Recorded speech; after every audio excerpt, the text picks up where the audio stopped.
आंदोलन चलेगा, 3 काले कानूनों की वापसी तक चलेगा। आपकी सरकार के घुटने टिकवा करके 3 कानून वापस करवाए जाएंगे और एमएसपी का कानून लिया जाएगा। गर्दन कट सकती है लेकिन पीछे नहीं हटेंगे, या तो हमारी लाशें जाएंगी या फिर हम जीत करके जाएंगे। लेकिन अगर हमारी बात नहीं सुनी गई तो 2024 में आंदोलन मिलेगा, किसान मिलेगा, लेकिन केंद्र में मोदी सरकार नहीं मिलेगी और राज्यों में भी आपका सफाया होना निश्चित है, क्योंकि अब ये जन आंदोलन है, पूरे देश का आंदोलन है। साथियों, जय किसान, मैं रवि आजाद। साथियों, आज 26 जुलाई को किसान आंदोलन के जो अब एक जन आंदोलन बन चुका है, उसके 8 महीने पूर्ण हो रहे हैं।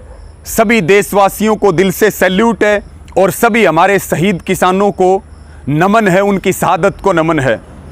देश के कृषि मंत्री जिन्होंने पूरा ठेका ले रखा है, जो एक एजेंट बन करके और देश से खेती किसानी को खत्म करने पर तुले हुए हैं, वो फिर सदन में बोले, एक सवाल के जवाब में बोले। और साथियों, किसी ने पूछा कि आंदोलन में कितनी मौतें हुई हैं, कितनी शहादतें हुई हैं, और कृषि मंत्री नरेंद्र तोमर जी बड़ी बेशर्मी के साथ ये जवाब देते हैं कि आंदोलन में हुई मौतों का, शहादतों का हमारे पास कोई रिकॉर्ड नहीं है।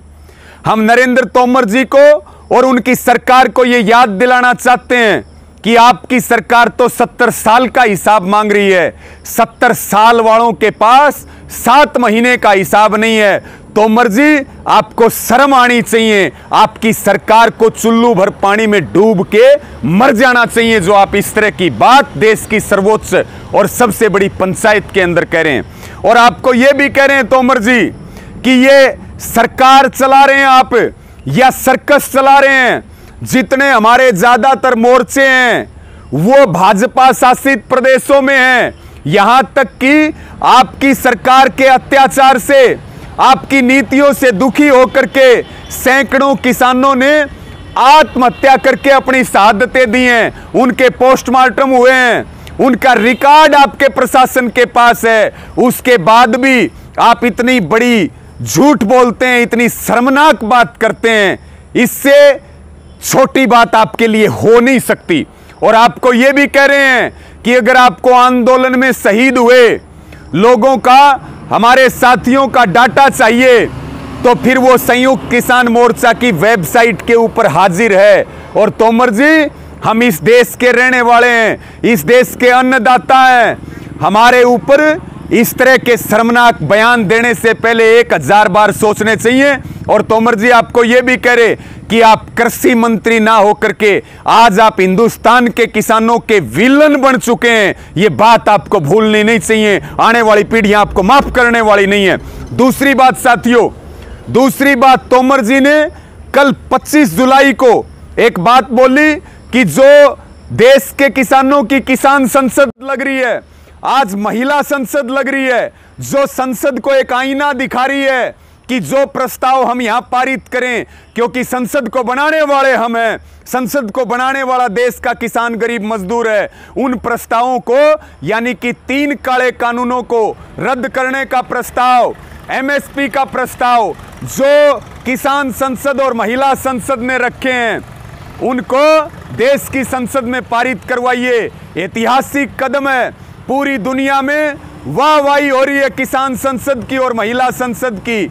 और आप बयान देते हैं, फिर एक बार आप भद्दा बयान देते हैं और आप कहते हैं कि इसकी कोई प्रासंगिकता नहीं है, कोई औचित्य नहीं है, ये निरर्थक है। तो हम आपको ये बात भी बताना चाहते हैं तोमर जी, जिस सदन में आप बैठे हैं वो सदन देश ने बनाई है, और अगर सदन ठीक तरीके से काम नहीं करेगी तो हम संसद बना सकते हैं, तो संसद बिगाड़ भी सकते हैं। और यह भी याद रखना तोमर जी, सुधर जाइए, सुधर जाइए, अपनी सरकार को ठीक रास्ते पर ले आइए, नहीं तो निश्चित तौर पर हम कह रहे हैं कि आपकी सरकार दोबारा सत्ता में नहीं आ पाएगी। आप कभी सदन के सदस्य नहीं बन पाएंगे और कृषि मंत्री बनना तो बहुत दूर की बात है। और अंत में मेरी सबसे यही अपील है, इस वीडियो को ज्यादा से ज्यादा शेयर करते हुए ऐसे शर्मनाक बयानों के ऊपर कृषि मंत्री को मुंह तोड़ जवाब दें। और अंत में यही कहेंगे, आंदोलन चलेगा, तीन काले कानूनों की वापसी तक चलेगा। आपकी सरकार के घुटने टिकवा करके 3 कानून वापस करवाए जाएंगे और एमएसपी का कानून लिया जाएगा। गर्दन कट सकती है लेकिन पीछे नहीं हटेंगे। या तो हमारी लाशें जाएंगी या फिर हम जीत करके जाएंगे। आंदोलन चलेगा, लेकिन अगर हमारी बात नहीं सुनी गई तो 2024 में आंदोलन मिलेगा, किसान मिलेगा, लेकिन केंद्र में मोदी सरकार नहीं मिलेगी और राज्यों में भी आपका सफाया होना निश्चित है, क्योंकि अब यह जन आंदोलन है, पूरे देश का आंदोलन है। धन्यवाद साथियों। जय जवान, जय किसान।